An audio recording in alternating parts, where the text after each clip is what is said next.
오늘 말씀 같이 녹화하겠습니다. 시편 84편 1절에서 5절 말씀.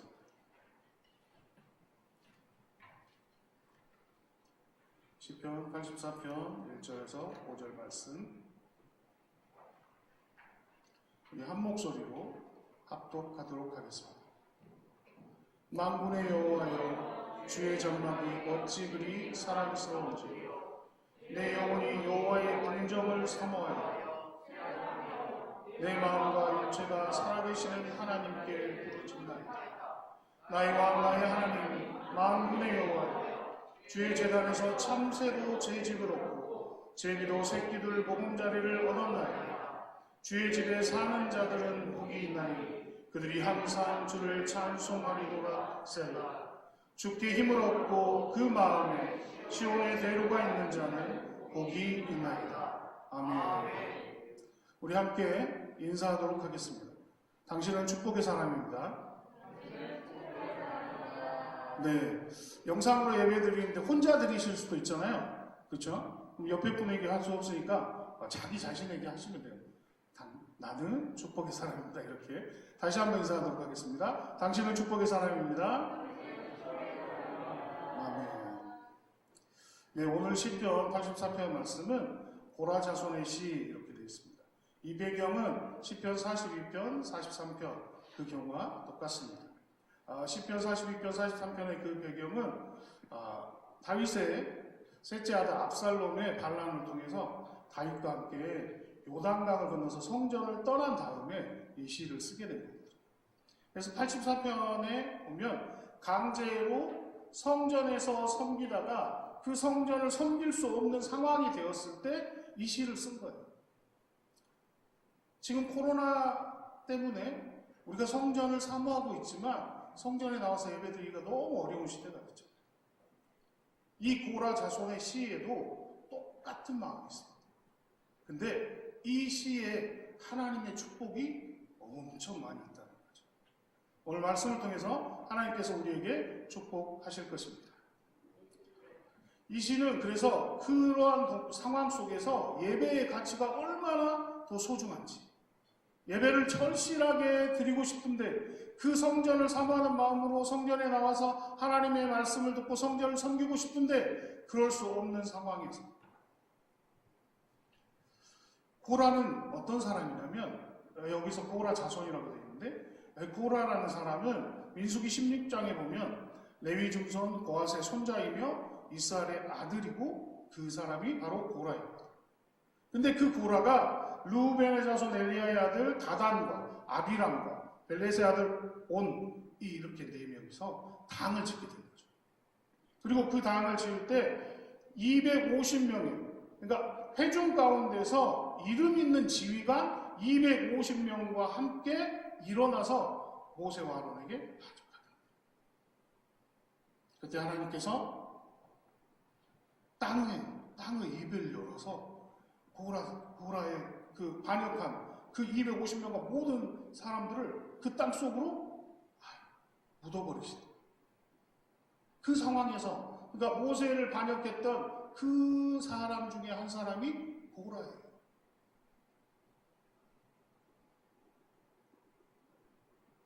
민수기 26장에 보면, 그러니까 고라 자손이 다 없어진 줄 알았어요. 근데 26장에 보니까 26장 11절에 이렇게 돼 있어요. 고라의 아들들은 죽지 아니하였더라. 여러분, 고라가 죽게 되고 하나님께서 세우신 지도자에게 반역해서 땅에 아예 그냥 땅이 열리고 그 속으로 확 들어가서 죽게 되었는데 그것을 본 거예요, 아들들이. 그러면 여러분 어떻게 살 것 같아요? 당연히 하나님의 지도자, 하나님이 세우신 지도자, 하나님의 권위를 가지고 계시는 지도자에 대해서 순종하며 살아야 되겠구나. 하나님을 섬기시는 그 지도자에게 우리가 어떻게 해야 할까를 정확히 알게 된 거죠. 그래서 고라의 아들들은 아마 회개하고 정말 바르게 살려고 노력했을 것입니다. 그것을 보면 하나님이 언약을 통해서 왕을 세우신 다윗이 있잖아요.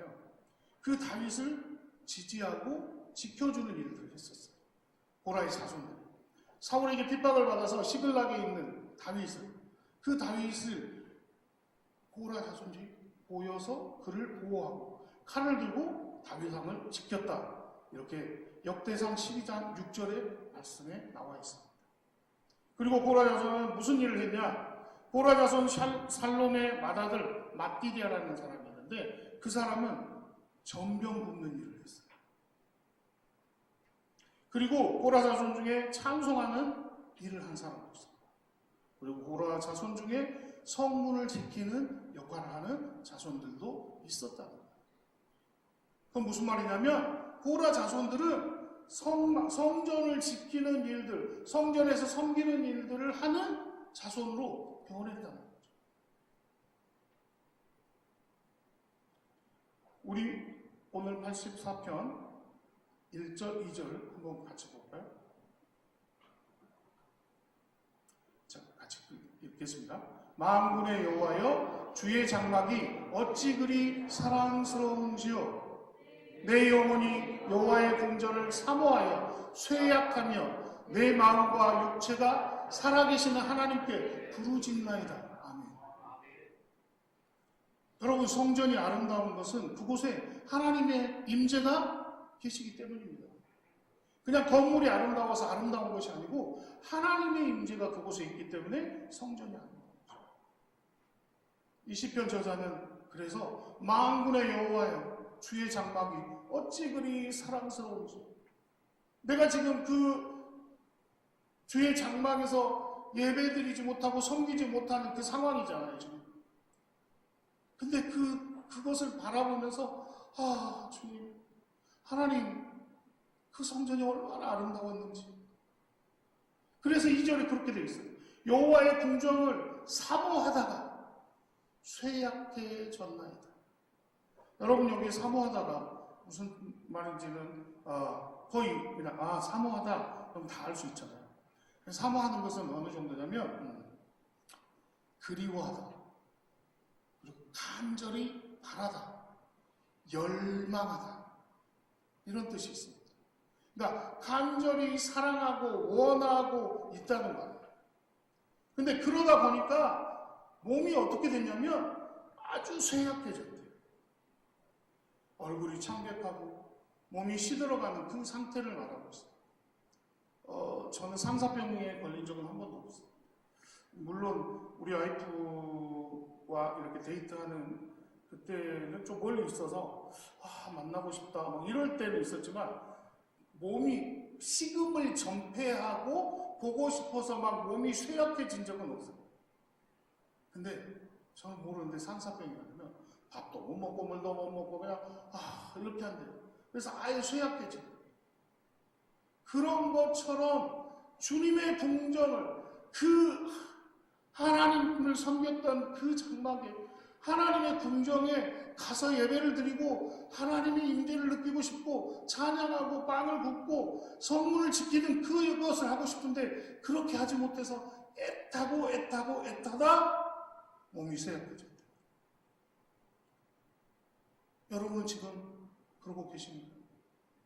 여러분, 성전을 오고 싶어서 애타고 성전을 사모하는 마음을 가지고 그러고 계십니다. 우리 교회 성도님들은 애타는 마음이 있다고 생각합니다. 왜냐하면 순천에서, 물론 전국적으로도 그럴 것 같아요, 성전 문을 이렇게 오픈하는 경우가 거의 많이 있지 않습니다. 근데 저희 교회는 저녁에 오픈해서 기도드릴 수 있고 찬양할 수 있고 성경 읽을 수 있고 그렇게 되어 있잖아요. 그래서 지난주에도 목사님 아까 오전 예배 때 말씀하셨지만 성도님들이 이렇게 수시로 와서 예배드리고, 왜? 한꺼번에 못 모이죠. 그렇게 사모하는 마음들이 주속교회 성도님들이 있으십니다. 성전을 사모하여 쇠약해질 정도로 그렇게 사모하는 마음을 가지고 계신 분들은 어떻게 해야 돼요? 하나님을 주인으로, 만군의 여호와로 인정하며 살아가게 되는 것입니다. 근데 이 시편 저자는 그곳에 가지 못함에 애타며 누구를 부러워하는지 아세요? 우리 3절 같이 읽겠습니다. 나의 왕, 나의 하나님, 만군의 여호와여, 주의 제단에서 참새도 제 집을 얻고 제비도 새끼들 보금자리를 얻었나이다. 아멘. 그곳에 가지 못하는데 그곳에 있는 참새와 제비가 부러운 거예요. 주의 궁정에 있는 참새와 제비를 부러워하는 마음으로 이 시를 고백하고 있는 거죠. 뭐냐면 여기 저희 이 옆에 라이거입니까? 그 강아지 이름. 네. 네. 그 다음 저기 닭도 있죠. 고양이도 있죠. 네. 여기에서 있는 개, 강아지, 고양이, 그 다음 닭을 부러워한다는 거예요. 왜? 이 성전에 있으니까. 그 성전에 있는 것만으로도 부러운 거예요. 나는 그곳에 있지 못한다. 그 정도로 주의 제단 앞에서 하나님을 예배하고 찬송하고 성도 예수 그리스도의 중심으로 하나님의 중심으로 성도의 교제가 있고 섬길 수 있는 그 제단을 애타게 사모하는 마음이 있다는 것입니다. 옆에 분에게 또 집에 혼자 계시면 자기에게 이렇게 주여 주의 성전에 가고 싶습니다. 우리의 기도를 들어주시옵소서. 아멘. 그럼 이 시편 말씀을 통하여 우리가 지금 또 기도하는 마음, 고라자손의 시로서 성전에 가지 못하는 그 애타는 마음으로 지금 이 시를 적었잖아요. 찬양을 하고 있잖아요. 그 찬양하는 마음으로 우리가 동일하게 예배하고 기도하고 말씀을 듣고 있고 하나님께서 반드시 속히 우리가 성전에서 예배할 수 있도록 이루어지실 줄 믿습니다. 우리 4절에 보면 주의 집에 거하는 자들이 복이 있나이다.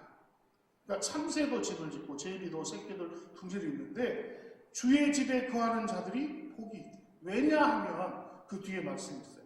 그들이 항상 주님을 찬송할 것입니다. 와.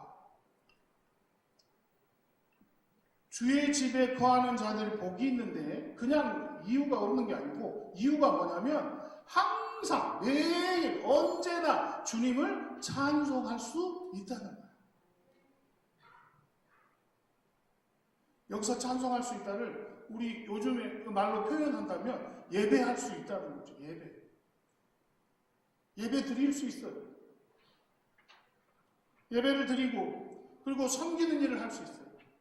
식당에서 봉사하시는 분, 주차 봉사하셨던 분, 찬양대로 봉사하셨던 분, 여러 가지 모양으로 하나님의 전을 섬겼던 그 모든 것들을 하는 자들에게 하나님 복이 있다고 말씀하십니다.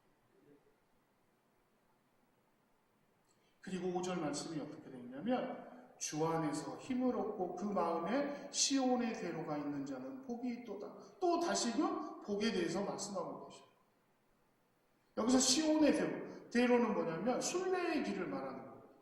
시온을 향해서 가는 마음, 성전을 향한 마음, 그 마음을 말하고 있습니다.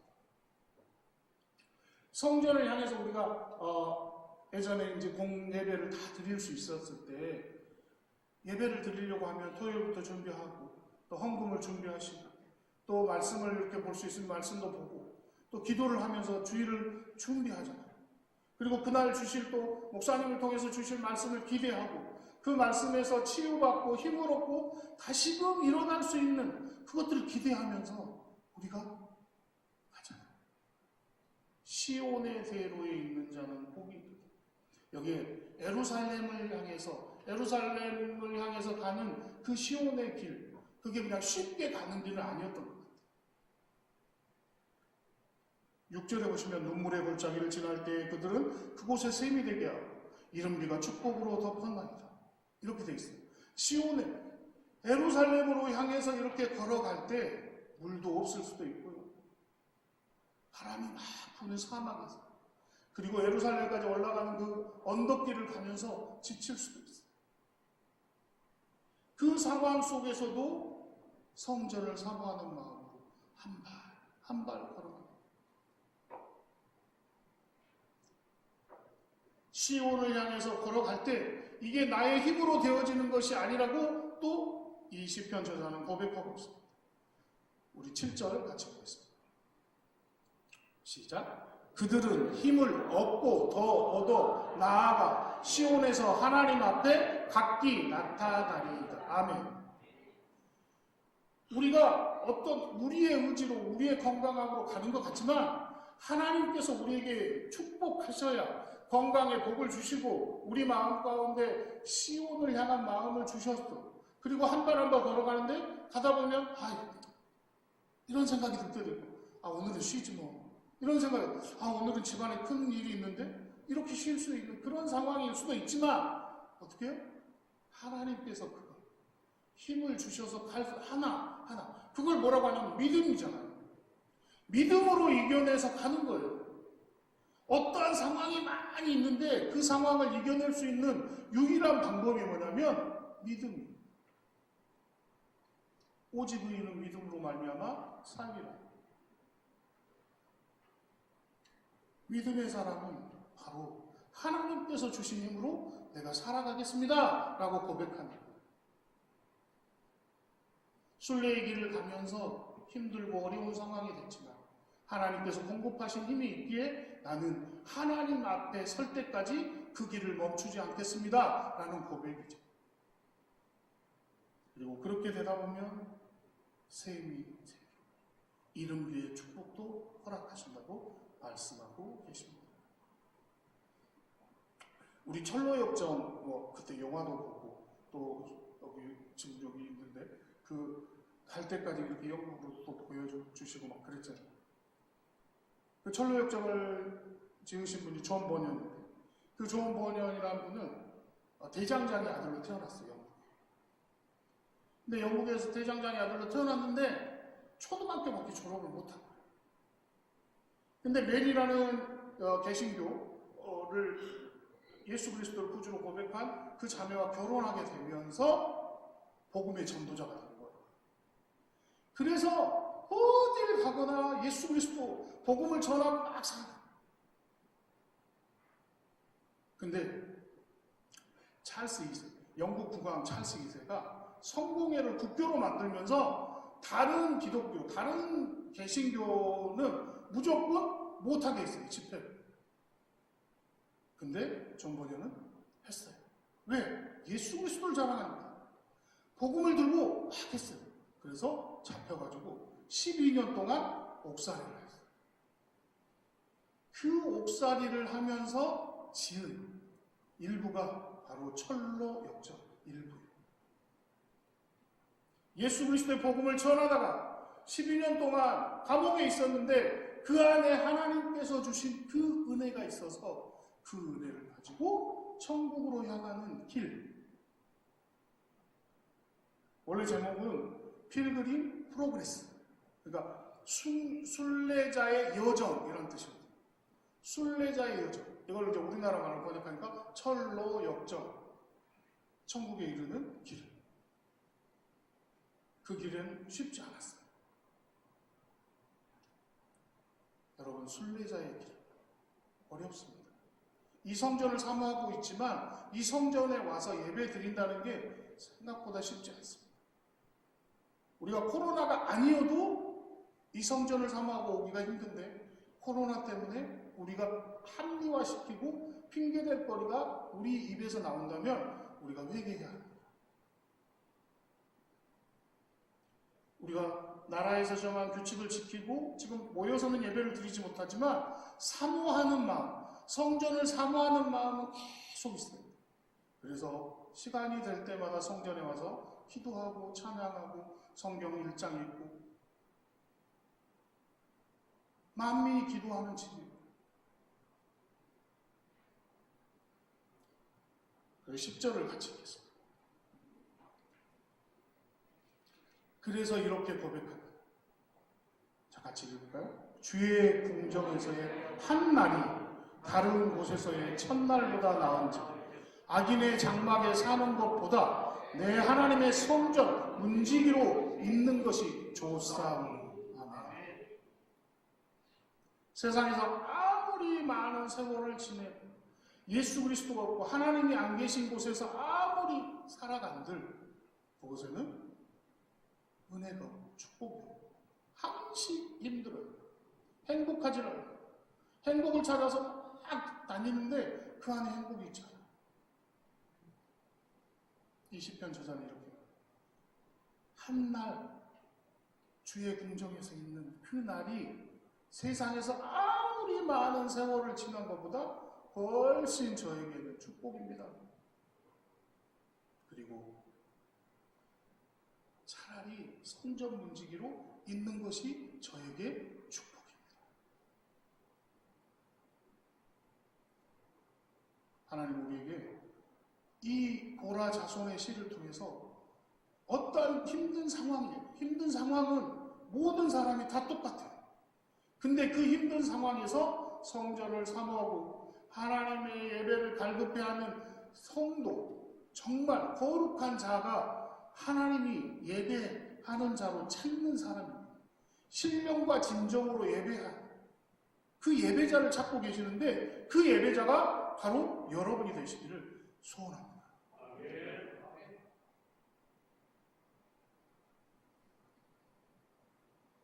말씀을 정리하겠습니다. 4절에 보면 주의 집에서 찬송하는 것이 복입니다 라고 되어 있습니다. 그것은 바로 교회 안에서 우리가 예배 드리는 것 자체가 축복이라는 말씀. 5절에 보면 시온의 대로 주의 집에 가는 길이 복입니다. 예배 드리러 한 발 한 발 걸어가는 것, 그것이 바로 하나님이 주신, 나에게 주신 복입니다 하고 또 고백하고 있습니다. 그리고 주께 힘을 얻는 것이 복입니다. 그것은 뭐냐? 하나님께서 예배 가운데 목사님을 통해서 말씀으로 힘을 공급해 주신다는 말씀.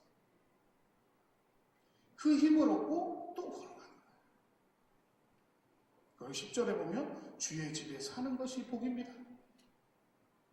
교회 중심으로 사는 것이 복이라는 말씀입니다. 여러분, 주의 집에 사는 것이 복이다라고 했을 때 우리가 그냥 일반적인 사람도 집을 중심으로 여러분 살아가는 거 아세요? 특별히 가출한 친구들, 제가 만나는 친구들 중에 가출한 친구들조차도 집으로 와요, 다시. 그죠? 그냥 가출해갖고 계속 있는 게 아니고 이제 지치면 어떻게 해요? 집으로 온다. 집 중심이라는 건 뭐냐면 일반적인 사람 집에서 나가요. 어디로? 학교로. 집에서 나갔다가 학교 갔다가 어떻게 해요? 다시 집으로 와요. 집에서 회사로 가요. 회사 갔다가 어떻게 해요? 다시 집으로 와요. 집에서 나가서 친구도 만나요. 그렇죠? 만나고 나서 어떻게 해요? 다시 집으로 와요. 여행을 가도 다시 집으로 옵니다. 주의 집에 사는 것이 복이라는 것은 교회 중심으로 사는 것이 복이에요. 하나님의 말씀을 공급받는 이곳이 바로 복의 장소가 됩니다. 12절 말씀 한번 읽어보세요.